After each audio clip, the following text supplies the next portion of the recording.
Assalamualaikum warahmatullahi wabarakatuh. Saya Zarandin Kusuma dengan stambuk A40120084 akan menjelaskan tentang pengembangan materi pendidikan Pancasila terhadap sistem kehidupan saat ini. A. Pengertian Pancasila. Pancasila adalah pilar ideologis negara Indonesia. Nama ini terdiri dari dua kata dari Sanskerta. Panca berarti 5 dan sila berarti prinsip atau asas. Pancasila merupakan rumusan dan pedoman kehidupan berbangsa dan bernegara bagi seluruh rakyat Indonesia. B. Membangun argumen tentang dinamika dan tantangan pendidikan Pancasila. Dinamika pendidikan Pancasila. Sebagaimana diketahui, pendidikan Pancasila mengalami pasang surut dalam pengimplementasiannya. Apabila ditelusuri secara historis, upaya pembudayaan atau pewarisan nilai-nilai Pancasila tersebut telah secara konsisten dilakukan sejak awal kemerdekaan sampai dengan sekarang. Namun, bentuk dan intensitasnya berbeda dari zaman ke zaman.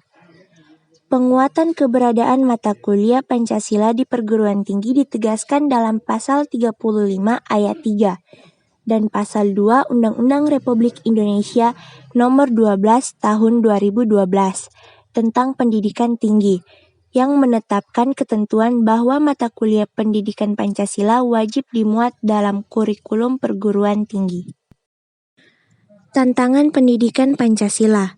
Tantangannya ialah menentukan bentuk dan format agar mata kuliah pendidikan Pancasila dapat diselenggarakan di berbagai program studi dengan menarik dan efektif. Tantangan ini dapat berasal dari internal perguruan tinggi, misalnya faktor ketersediaan sumber daya dan spesialisasi program studi yang makin tajam, yang menyebabkan kekurang tertarikan sebagian mahasiswa terhadap pendidikan Pancasila. Adapun tantangan yang bersifat eksternal, antara lain adalah krisis keteladanan dari para elit politik dan maraknya gaya hidup hedonistik di dalam masyarakat. C. Mendeskripsikan esensi dan urgensi pendidikan Pancasila untuk masa depan. Esensi pendidikan Pancasila. Menurut penjelasan Pasal 35 Ayat 3 Undang-Undang Republik Indonesia Nomor 12 Tahun 2012 tentang Perguruan Tinggi, yang dimaksud dengan mata kuliah pendidikan Pancasila adalah pendidikan untuk memberikan pemahaman dan penghayatan kepada mahasiswa mengenai ideologi bangsa Indonesia. Dengan landasan tersebut, Ditjen Dikti mengembangkan esensi materi pendidikan Pancasila yang meliputi 1. Pengantar perkuliahan pendidikan Pancasila. 2. Pancasila dalam kajian sejarah bangsa Indonesia. 3. Pancasila sebagai dasar negara. 4. Pancasila sebagai ideologi negara. 5. Pancasila sebagai sistem filsafat. 6. Pancasila sebagai sistem etika. Dan 7. Pancasila sebagai dasar nilai pengembangan ilmu. Urgensi pendidikan Pancasila. Urgensi pendidikan Pancasila di perguruan tinggi ini berlaku untuk semua jurusan atau program studi, sebab nasib bangsa tidak hanya ditentukan oleh segelintir profesi yang dihasilkan oleh sekelompok jurusan atau program studi saja, tetapi juga merupakan tanggung jawab semua bidang.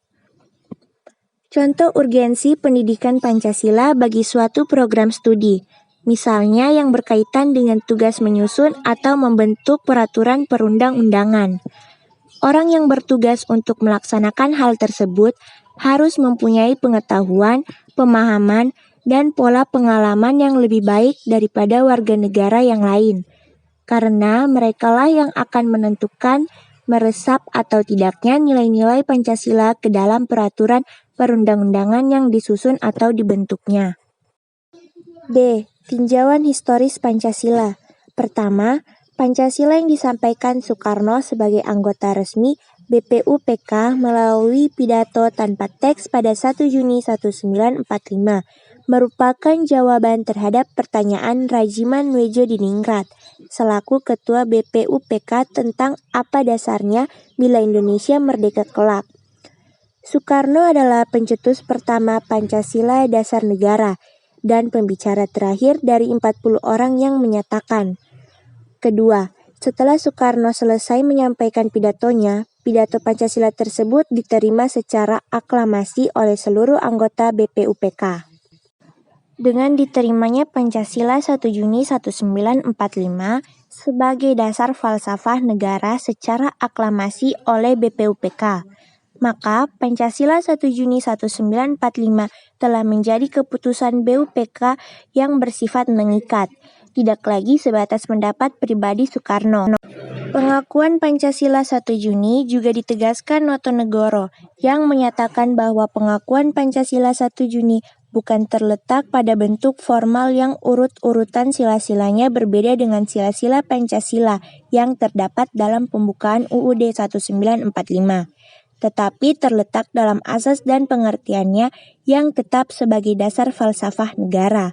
Sehingga, tepatlah kebijakan yang telah menetapkan 1 Juni 1945 sebagai hari lahirnya Pancasila, melalui Kepres nomor 24 tahun 2016 tentang hari lahirnya Pancasila. Pancasila dalam arus sejarah bangsa Indonesia. Pentingnya Pancasila dalam sejarah bangsa Indonesia dikarenakan hal-hal berikut. Pengidentikan Pancasila dengan ideologi lain, penyalahgunaan Pancasila sebagai alat justifikasi kekuatan rezim tertentu, melemahnya pemahaman dan pelaksanaan nilai Pancasila dalam kehidupan berbangsa dan bernegara. Menelusuri konsep dan urgensi Pancasila dalam arus sejarah bangsa Indonesia. Pertama, periode pengusulan Pancasila. Perumusan Pancasila itu pada awalnya dilakukan dalam sidang BPUPKI pertama yang dilaksanakan pada 29 Mei sampai 1 Juni 1945.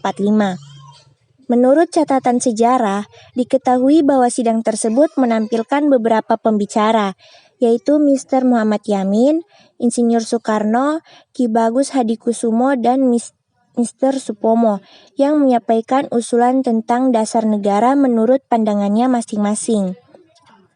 Pada tanggal 1 Juni 1945, Insinyur Soekarno menyampaikan pidato yang berisi 5 butir gagasan tentang dasar negara, yang pada saat itu sidang menerima usulan nama Pancasila sebagai dasar filsafat negara.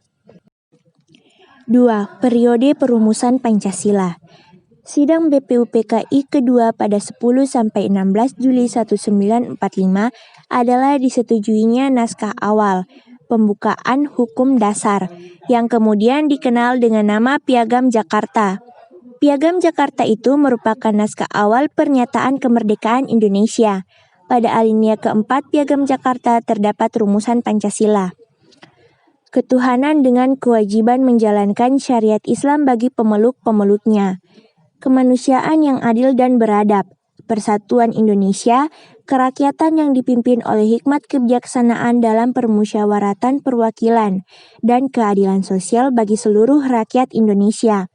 Naskah awal pembukaan hukum dasar yang dijuluki Piagam Jakarta ini di kemudian hari dijadikan pembukaan UUD 1945 dengan sejumlah perubahan di sana-sini.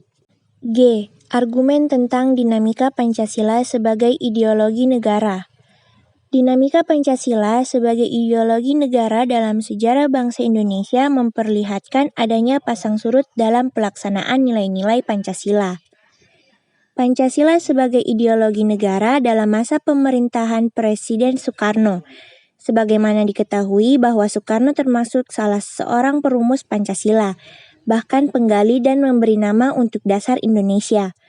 Pancasila sebagai ideologi dalam masa pemerintahan Presiden Soeharto diletakkan pada kedudukan yang sangat kuat melalui TAP MPR nomor 2 tahun 1978 tentang permasyarakatan P4.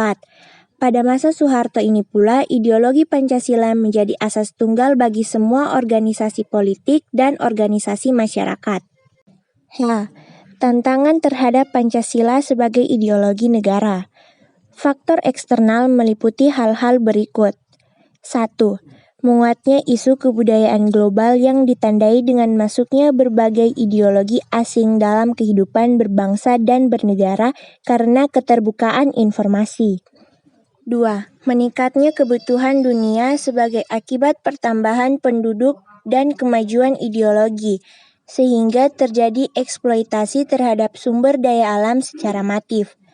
Dampak konkretnya adalah kerusakan lingkungan seperti banjir, kebakaran hutan. Faktor internal meliputi hal-hal sebagai berikut. 1.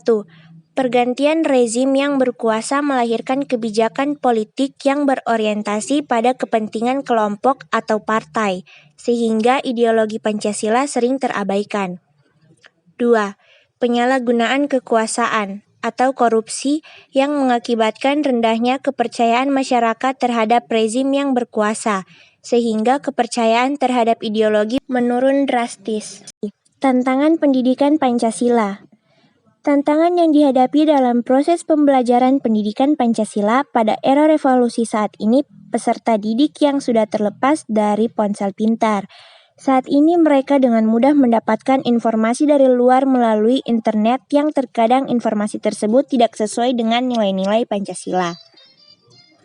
Guru dan dosen dituntut untuk dapat lebih kreatif dalam mengembangkan metode pembelajaran pendidikan Pancasila melalui media pembelajaran, seperti membuat game serta film animasi yang mengajarkan nilai-nilai Pancasila dan sekaligus dapat pula membentuk karakter peserta didik. J. Esensi Pancasila dalam kajian sejarah bangsa Indonesia untuk masa depan. 1. Pancasila sebagai identitas bangsa. 2. Pancasila sebagai kepribadian bangsa. 3. Pancasila sebagai pandangan hidup bangsa Indonesia. 4. Pancasila sebagai jiwa bangsa. Dan 5. Pancasila sebagai perjanjian luhur. K. Pancasila sebagai sumber nilai. 1. Nilai dasar. Nilai dasar adalah asas-asas yang berasal dari nilai budaya bangsa Indonesia yang bersifat abstrak dan umum, relatif tidak berubah namun maknanya selalu dapat disesuaikan dengan perkembangan zaman. 2. Nilai instrumental. Nilai instrumental yaitu penjabatan dari nilai dasar yang berbentuk norma sosial dan norma hukum. 3. Nilai praksis. Nilai praksis adalah nilai dasar atau instrumental masih hidup di tengah masyarakat berbangsa dan bernegara. Berikut penjelasan dari saya, sekian dan terima kasih. Wassalamualaikum warahmatullahi wabarakatuh.